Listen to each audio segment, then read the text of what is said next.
Step into the opulent world of Donald Trump, a name synonymous with global fame, not just for his presidency but also for his prowess in real estate. Beyond the political arena, Trump's legacy is etched in the colossal property he calls home. While Donald Trump became a worldwide figure through his unexpected presidential win, his identity as a successful real estate businessman is equally significant. After leaving the presidency, he declared a property he acquired in 1985 for around $10 million as his primary residence. Welcome to Mar-a-Lago, an immense house in Florida that transcends its status as a residence. Originally built for Marjorie Merriweather Post in 1927, Trump later acquired this estate for a significant sum after her passing.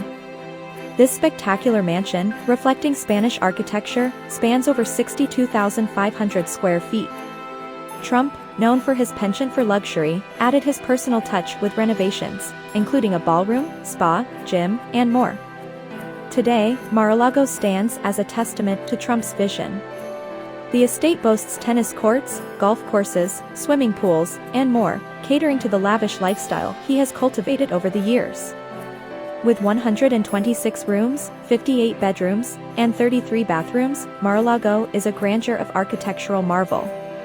During his presidency, Trump transformed it into a luxurious resort and private club, defining opulence in every detail. Post-presidency, Trump declared Mar-a-Lago his primary residence. Nestled in the extravagant surroundings of West Palm Beach on the east coast of Florida, he now resides in an enormous mansion, continuing to leave an indelible mark on the landscape of luxury living. Join us as we explore the grandeur of Mar-a-Lago, where Trump's legacy extends beyond politics into the realm of exquisite living.